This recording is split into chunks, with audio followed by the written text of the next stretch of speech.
రాజుల గ్రంథం 6వ అధ్యాయం 1 నుండి 7 వచనాలు.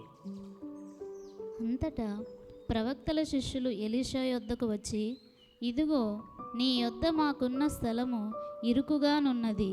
నీ సెలవైతే మేము యోర్దాను నదికి పోయి తలయొక మ్రాను అచ్చటి నుండి తెచ్చుకొని మరి ఒక చోట నివాసం కట్టుకుందుమని మనవి చేయగా అతడు వెళ్ళుడని ప్రత్యుత్తరం ఇచ్చెను. ఒకడు, దయచేసి నీ దాసులమైన మాతో కూడా నీవు రావాలనని కోరగా అతడు, నేను వచ్చేదనని చెప్పి వారితో కూడా పోయెను. వారు యోర్దానుకు వచ్చి మ్రానులు నరుకుచుండిరి. ఒకడు దూలము నరుకుచున్నప్పుడు గొడ్డలి ఊడి నీటిలో పడిపోగా వాడు, అయ్యో నా ఏలినవాడా, అది ఎరువు తెచ్చినదని మొర్రపెట్టెను గనుక ఆ దైవజనుడు అదెక్కడ పడినని అడిగాను. వాడు అతనికి ఆ స్థలమును చూపింపగా అతడు కొమ్మ ఒకటి నరికి నీళ్లలో వేయగా గొడ్డలి తేలెను. అతడు దానిని పట్టుకొనమని వానితో చెప్పగా వాడు తన చేయి చాపి దానిని పట్టుకొనెను. హల్లెలూయా. ఈ మోడర్న్ వరల్డ్కు ఈ అద్భుతం నమ్మసహితం కావచ్చు, కానీ దేవుని బిడ్డలైన మనమందరం దేవుడు ఏమైనా చేయగలుగుతాడు, ఎట్లయినా చేయగలుగుతాడు, ఎక్కడైనా చేయగలుగుతాడు, ఎప్పుడైనా చేయగలుగుతాడని రూఢిగా మనం నమ్మాలి. ఐరన్ ఎక్కడైనా తేలుతాయా? 2 కేజీలు 3 కేజీలు లేకపోతే 7 కేజీలు ఉన్న ఐరన్ ఎక్కడైనా తేలటం మనం చూసామా? తేలదు. ఐరనే తేలితే నీ ప్రాబ్లం తేలకుండా ఉంటుందా? నీ రోగం తేలకుండా ఉంటుందా? నీ శాపం తేలకుండా ఉంటుందా? తేలిపోతాయి. మీ భయం తేలిపోతాయి, మీ రోగం తేలిపోతాయి, మీ సమస్యలు తేలిపోతాయి, ఆర్థిక ఇబ్బందులు తేలిపోతాయి, నిన్ను చుట్టూ ఆవరించున్న ప్రతి సమస్యలు తేలిపోతాయి. దేవుడు ఏమైనా చేయగలుగుతాడు, ఎట్లయినా చేయగలుగుతాడు, ఎక్కడైనా చేయగలుగుతాడు. హల్లెలూయా. తేలాల్సిందే, నీ ప్రాబ్లం తేలిపోవాల్సిందే.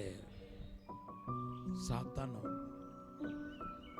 ఆ గొడ్డరి నీలో పడగానే సాతాను నీళ్ళ కింద దాచిపెట్టాడు నీ ఆశీర్వాదాన్ని, నీ జీవితానికి ప్రాముఖ్యంగా ఎంచబడిన వాటిని సాతానుడు దాచిపెట్టాడేమో. నీ ఆశీర్వాదాన్ని హైడ్ చేశాడేమో, దాచిపెట్టాడేమో. కానీ స్టార్టింగ్ ఒక శుభవార్త ప్రవచన వాక్యం చెప్తున్నాను. సాతాను నీ లోపల భూమి కింద దాచిపెట్టినవన్నీ తేలి పైకి రాబోతుంది. సైతాను చూసి అడగండి, సైతానా, నా ఆశీర్వాదాన్ని దాచిపెట్టగలుగుతావా? నా కళ్ళకు కనపడకుండా చేయగలుగుతావా? నాకు దేవుడు దాచి ఉంచిన మేలను, నా కోసం సిద్ధపరిచిన ఆశీర్వాదాన్ని నువ్వు దాచిపెట్టగలుగుతావా? మరుగు చేయగలుగుతావా? నీ వల్ల కాదు. ఆనాడు ఆ ప్రవక్తల కుమారుడుకు ఒక ప్రవక్త అవసరమైంది, ఒక అనాయింటెడ్ మ్యాన్ ఆఫ్ గాడ్ అవసరమైంది. ఆ మరుగైన ఆశీర్వాదాన్ని బహిర్కృతం చేయటానికి, చేతుకు అందించడానికి ఈరోజు మనకు కూడా ఒక ప్రవక్త ఉన్నాడు. ఆ ప్రవక్త ఎవరు? సాక్షాత్తు మనము కొనియాడుతున్న, ఆరాధిస్తున్న యేసుక్రీస్తు. యేసు ప్రభు గురించిన సాక్ష్యం ఏంటంటే బైబిల్లో రాయబడి ఉంది, ఆయన శక్తివంతమైన ప్రవక్త ఉండి, హీఈస్ ఎ మైటీ ప్రాఫెట్. అందరు ప్రవక్తలైతే ప్రవక్తలని అభిషేకం చేసిన నా యేసు ప్రభు మాత్రం దేవుని బిడ్డలారా ఆయన మైటీ ప్రాఫెట్, శక్తివంతమైన ప్రవక్త. లూకా సువార్త 24వ అధ్యాయం 19వ వచనంలో రాయబడి ఉంది, ఆయన దేవుని ఎదుటను మనుషుల ఎదుటను క్రియలోను వాక్కులోను శక్తివంతమైన ప్రవక్త అయి ఉన్నాడు. He has the prophetic spirit. అసలు ప్రవచనం అంటే ఏమనుకుంటున్నారు? ప్రకటన గ్రంథం 19:10 రాయబడి ఉంది, ప్రవచనం అంటే యేసుక్రీస్తు గురించిన సాక్ష్యమే ప్రవచనానుసారము. యేసును గురించిన సాక్ష్యమే ప్రవచనానుసారము. అపోస్తలు అనేక మార్లు యేసు దేవుని కుమారుడు అని ఒప్పుకోవటమే కాకుండా ఆయన మైటీ ప్రాఫెట్గా, శక్తివంతమైన ప్రాఫెట్గా గుర్తించారు. దేవునామానికి స్తోత్రం చెప్పండి. అపోస్తల కార్యం 2:22లో మనం చూస్తున్నాం. దేవుని బిడ్డలారా, ఈరోజు యేసుక్రీస్తు ద్వారా సాతాను మన కొరకు తండ్రి సిద్ధపరిచిన ఆశీర్వాదాలను, మేళ్లను, అభిషేకాన్ని, ఇతర ఆ యొక్క విలువైన దీవెనలను ఎంతగా దాచిపెట్టాలనుకుంటున్నాడో అంతగా దేవుడు దాన్ని బహిర్కృతం చేయబోతున్నాడు. నీ కళ్ళు చూడబోతున్నాయి, నీ కుటుంబ సభ్యులకు కళ్ళు చూడబోతున్నాయి, నీ ఇంటి వారి కళ్ళు చూడబోతున్నాయి, నీ చుట్టూ ఉన్న వారి కళ్ళు చూడబోతున్నాయి. అంతేకాదు నీ చేతికి దేవుడు దాన్ని అందించబోతున్నాడు. ఇప్పుడు ఎవరు ఓడిపోయారు? మీరు ఓడిపోయారా? సాతాను ఓడిపోయాడా? సాతానే ఓడిపోయాడు. నీ ఆశీర్వాదాన్ని ఎవడు ఆపలేడు, ఎవడు దాచిపెట్టలేడు. నీ కోసం దేవుడు దాచి ఉంచిన మేలు లెక్కకు మించింది. బహుశా ఈనాటి వరకు కళ్ళుకు కనపడకుండా చేశాడేమో, ఇప్పుడు అది బహిర్కృతం కాబోతున్నాయి. దేవనామానికి స్తోత్రం చెప్పండి. హల్లెలూయా. నేను చెప్పే ఈ మాట ఫిబ్రవరి 12వ తారీఖు సంబంధించిన ప్రవచనార్థమైన మాట. ఈ మాట మీ జీవితంలో నెరవేర్చబడాల్సిందే. ఆదికాండం 22వ అధ్యాయం 12వ వచనంలో ఇస్సాకు బావి తవ్వుతే దాన్ని ఆయన శత్రులు పూడ్చివేశారు. మరలా తవ్వుతే పూడ్చివేశారు. ఆశీర్వాదం కనబడకుండా చేశారు, ఆ నీళ్ళు కనబడకుండా చేశారు. ఒకరోజు దేవుడు ఆయన కోసం యాజ్యం ఆడాడు. హల్లెలూయా. రగబోతున్నాడు అంతే. హల్లెలూయా. శత్రులు ఆపలేకపోయారు ఆయన ఆశీర్వాదాన్ని. ప్రభు ఇచ్చే ఆశీర్వాదాన్ని, వాగ్దానాన్ని ఆపలేకపోయారు. ఒకరోజు ఇస్సాకు ఒక కళ్ళు దేవుడు దాచి ఉంచిన మేలు చూసింది, ఇస్సాకు కుటుంబం చూసింది. అంతేకాదు ఇస్సాకు ఒక శత్రులు కూడా చూశారు. యేసుక్రీస్తు పునరుద్ధానాన్ని ఎవరు ఆపలేకపోయారు. దేవునామానికి స్తోత్రం. సాతాను ఒక ఏజెంట్లుగా ఆ దినంలో క్రియ చేసిన వారు ఎక్కడ యేసు లేచి వచ్చేస్తాడేమో అని పెద్ద పెద్ద బండరాయి పెట్టి యేసు ఒక సమాధి దగ్గర ఆయన దివారాత్రి షిఫ్ట్ ప్రకారం కాసుకుండా కూర్చున్నారు.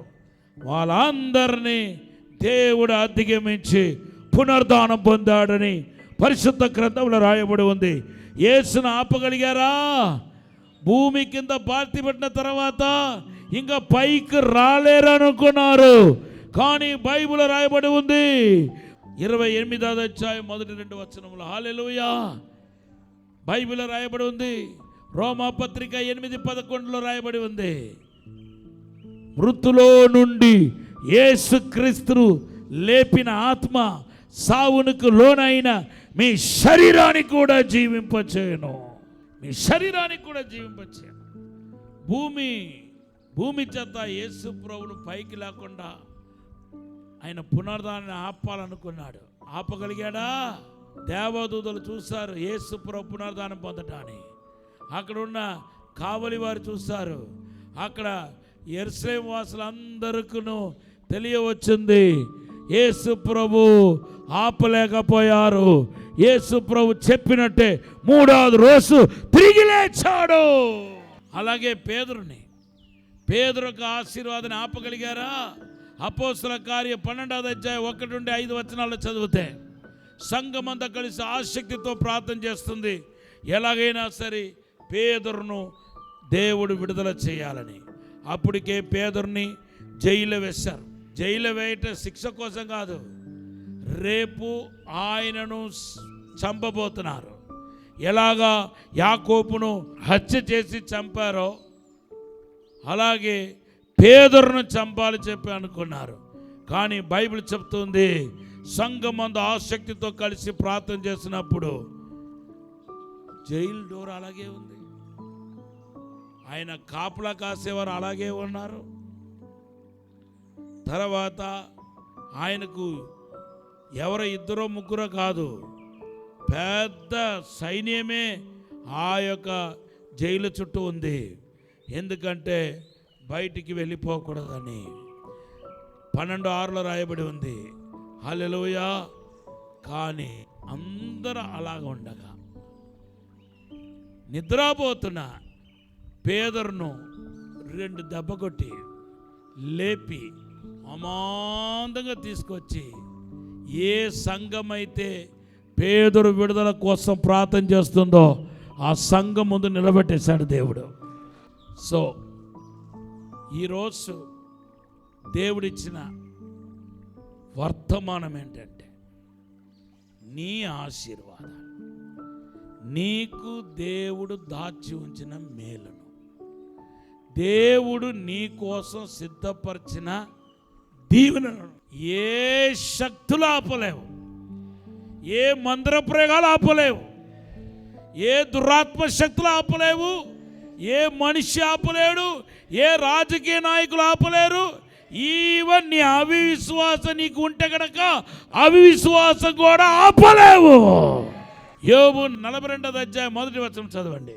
అప్పుడు యోబు యెహోవాతో ఇలాగు ప్రత్యుత్తరం ఇచ్చాను, నీవు సమస్త క్రియలను చేయగలవనియు నీవు ఉద్దేశించినది ఏదియూ నిష్ఫలం కానేరదనియు నేనిప్పుడు తెలుసుకొంటిని. హల్లెలూయా.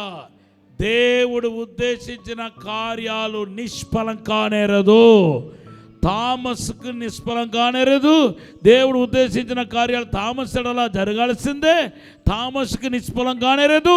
ఈ వాక్యం వింటున్న ప్రతి ఒక్కరికో నిష్ఫలం కానేరదు. రాసి పెట్టుకోండి ఈ ప్రవచన వాక్కును. ఖచ్చితంగా మీ జీవితంలో దేవుడు ఉద్దేశించిన కార్యాలు 600 అయినా 106 అయినా ఖచ్చితంగా నెరవేరుతుంది. ఎవరిని దేవుడు చూడడు. చివరికి నిన్ను కూడా దేవుడు చూడడు. నీ అవిశ్వాసాన్ని చూడడు. నువ్వు పరిశుద్ధంగా ఉన్నావా లేదని కూడా చూడడు. ఆయన కార్యాన్ని చేసుకుంటూ వెళ్ళిపోతాడు అంతే. దేవుడు సర్వభౌమ. గట్టిగా ఒక హల్లెలూయా చెప్పండి. అదే మీ జీవితంలో జరగబోతున్నాయి. హల్లెలూయా. నా జీవితంలో నువ్వు దాచి ఉంచిన మేలు, నువ్వు దాచి ఉంచిన ఆశీర్వాదాలు ఆగిపోకూడదు ప్రభా. ఆగిపోవటానికి వీల్లేదు.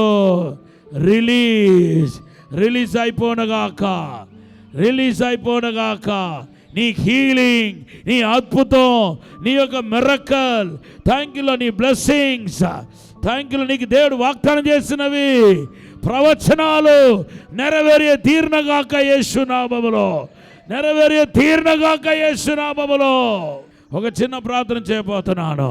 ఈ యొక్క కార్యక్రమాన్ని చూస్తున్న ప్రతి ఒక్కరి జీవితంలో థ్యాంక్ యూ లార్డ్. నాతో ఏకీపించి ప్రార్థన చేయండి. నీ పిల్లల విషయంలో, నీ విషయంలో, నీ ఫ్యూచర్ విషయంలో దేవుడు ఏది అనుకున్నాడో అది జరిగే తీరుతాయి. దాని ఆపట ఎవరి తరం కాదు. అది తెలిపవలసిందే, నీకు కనిపించాల్సిందే.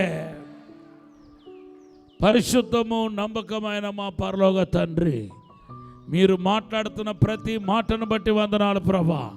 ప్రతిరోజు మాతో మాట్లాడుతున్నావు. ఈరోజు అయ్యా తండ్రి ప్రత్యేకంగా తండ్రి ప్రభా 2 కార్యాల గురించి మీరు మాట్లాడి ఉన్నావు. మా సమస్యల నుండి మేము తేలిపోతాం అయ్యా తండ్రి ప్రభా.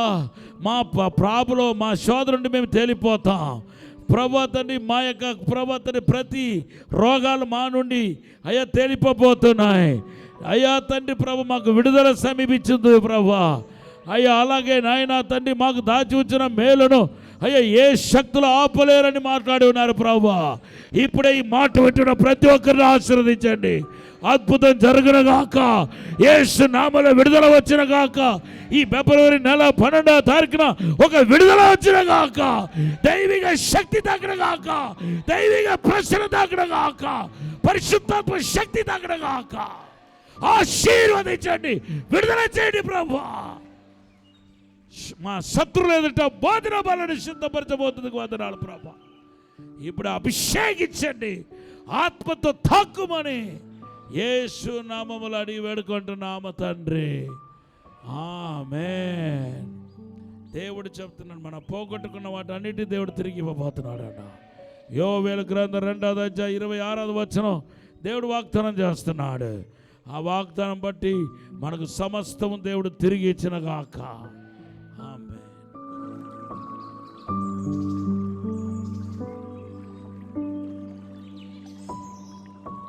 అత్తిలిలో డివైన్ పవర్ మినిస్ట్రీస్ వారు నిర్వహించు వర్డ్ అండ్ వర్షిప్ కాన్ఫరెన్స్ ఫిబ్రవరి 12, 13 తేదీలలో ప్రతిరోజు సాయంత్రం 6 గంటల నుండి ప్రారంభించబడును. ముఖ్య ప్రసంగికులు పాస్టర్ జాన్ జబరాస్ గారు కోయంబత్తూరు, డాక్టర్ థామస్ గారు మరియు డాక్టర్ శివ థామస్ గారు దహించు అగ్ని మినిస్ట్రీస్ రాజమహేంద్రవరం. ప్రేమతో ఆహ్వానించువారు పాస్టర్ అఖిల్ డేవిడ్ గారు. స్థలం రా పవర్, తాడేపల్లిగూడెం రోడ్, అత్తిలి. మరిన్ని వివరాలకు 9391867784.